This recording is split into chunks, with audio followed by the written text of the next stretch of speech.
Good morning, President Zibby. Everybody that is listening to this broadcast, her handle is President Zibby, and it's been that way for I don't know how long. Zibby, what For years inspired now. that handle? Tell me what inspired that Twitter handle.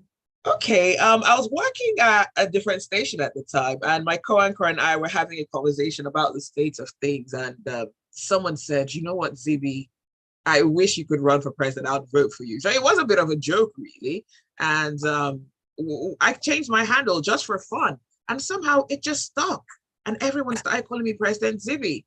And who knows, I might be President Zibby in a few years. There you go. To run. There you there you go. Excellent. Thanks for letting me know. I've always wondered about the story behind your handle. But yeah, I mean, speaking of presidents, we have a president-elect. INEC has just a few hours ago. Yep, they've announced the decision. Congratulations to Bola Ahmed Tinubu of the All Progressive Congress. He is the president-elect, and President Buhari has already congratulated him. There will be a transfer of power, and here we go. I mean, it's history. We did it, and let's get it on. Let's go. Wow.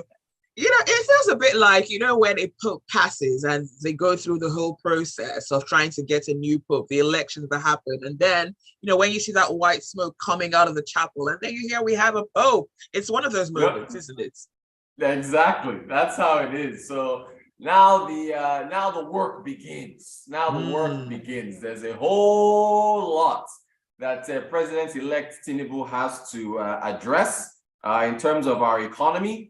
So, I mean, let's discuss. All right. Well, let us know what your thoughts are. I mean, this is a very important day, as Rotus has said. The WhatsApp number is 0809 440 You can also let us know your thoughts via Twitter at Smooth981. And we're streaming the show live on YouTube, so you can also catch the live stream and possibly post a comment on there as well. Just search for Smooth 981. The work begins. Being president cannot be an easy job, especially with where Nigeria is right now, can it?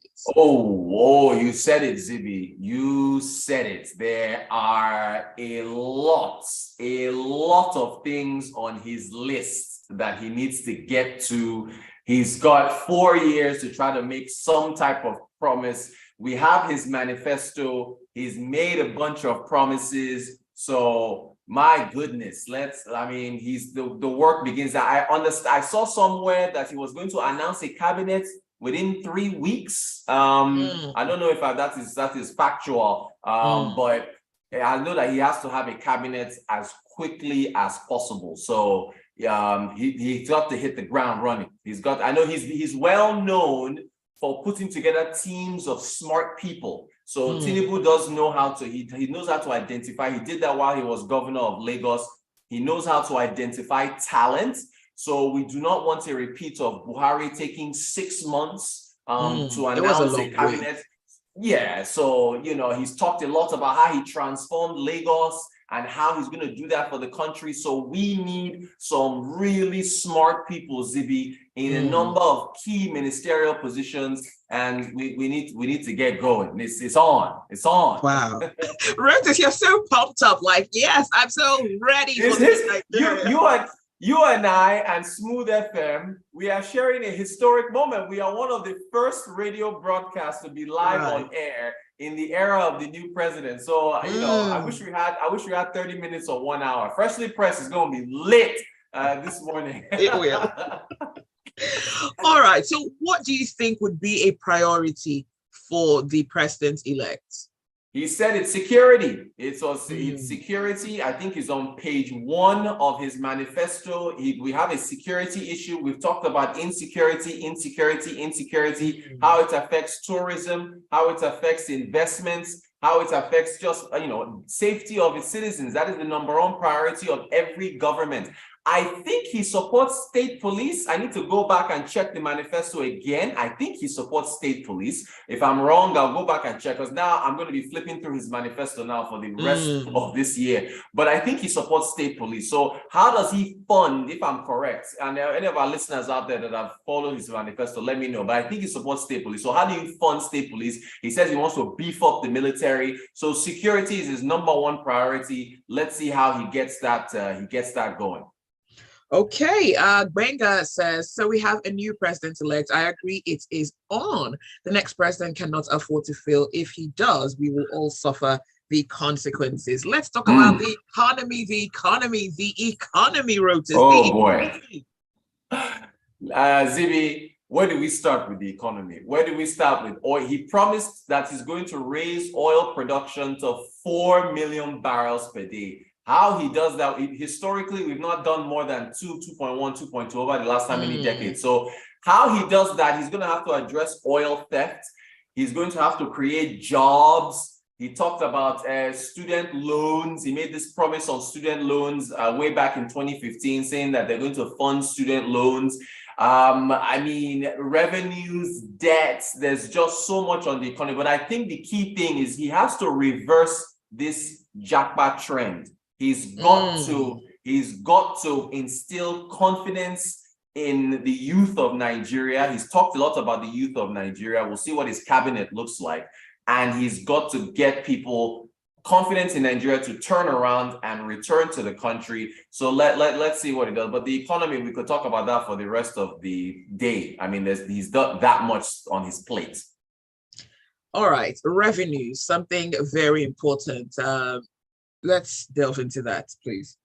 He has to raise revenues. He must find a way to pump up our. I think we brought in through November last year only about 5 or 6 trillion naira. And meanwhile, our deficit is 11 point something trillion. And so the amount, your deficit is larger, your projected deficit for 2023 is larger than your projected revenue. So he's got to, plug that gap. Nigeria has to make more money. That's, I guess, why he's promising 4 million barrels per day of oil production. I don't know if maybe he will, amend that and say, did he mean to do that within the first 4 years or hopefully in 8 years? So oil production has to go up. Nigeria has to plug her revenue leakages, and he's got to make more money. I think fuel subsidies will play a big role here, because if he stops fuel subsidies, then he saves trillions of naira for Nigeria, and those trillions, Zibby, can be plugged into the revenue column. However, there's going to be consequences for removing subsidy. I think he said he's going to yank it.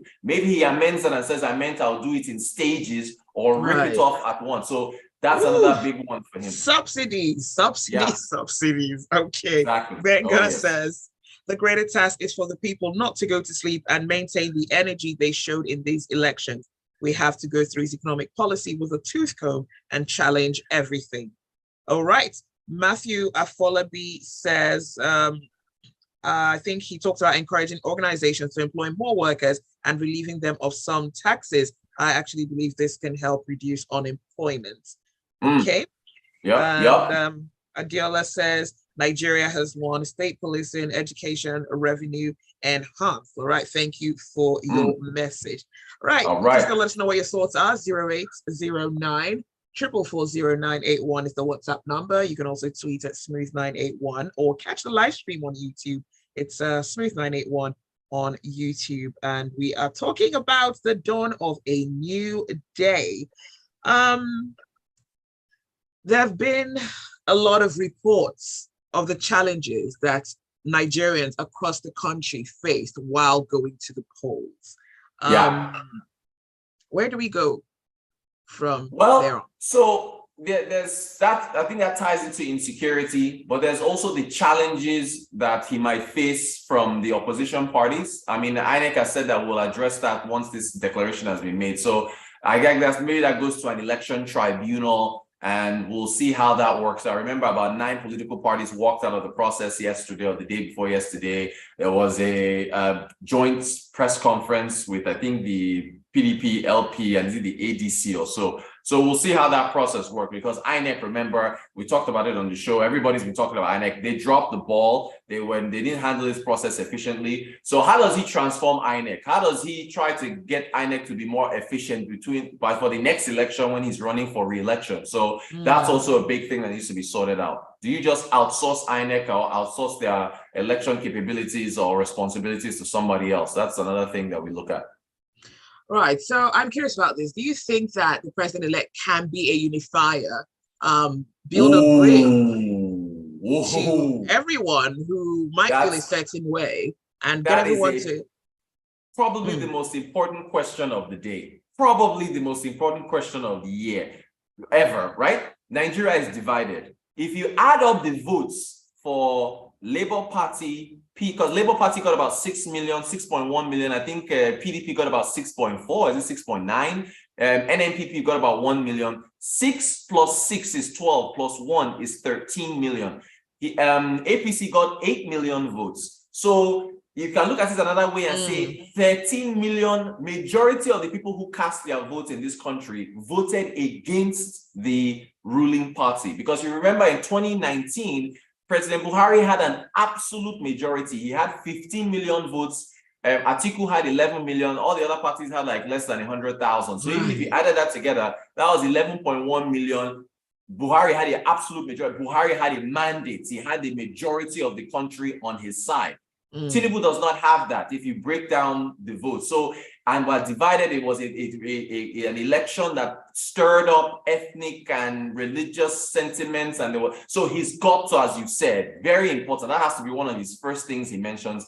Nigerians, let us come together. We're all together in this. The election was tough. It was, emotions were there. Some of you are not upset, but in fact, I remember when Obama and Biden and even Trump, when they won their elections, they said, listen, I know you didn't vote for me, but I want to win your trust. I want to be your president. So he has to say something to the other. And look, if he really wants to show that he's a unifier, he can offer Peter Obi a position in ministry, or offer Atiku a position in his government. I mean, I doubt that happens, but that would that would show that he wants to be a unifier. So you never know. All right. Let's see what messages we have coming through. Organel Chuko says, I'm not expecting spectacular, but I hope and pray that he proves me wrong. And this message says, to bring everyone on board is a major task for the president, and he should act like a statesman. All right. Agreed. 0809 444 0981. Peter Obi is likely staying in opposition and will have to build against 2027. All right. Yep. Well, that is all the time that we have for Business Express this morning. Thank you so much for listening. Thank you for your messages. And thank you, Rotus. Thanks, Zibby. We talk technology in the Bola Ahmed Tinubu era tomorrow. Thank you so much. All right. And thank you for listening. Do stay with us. There is a lot more to come on the Smooth Breakfast.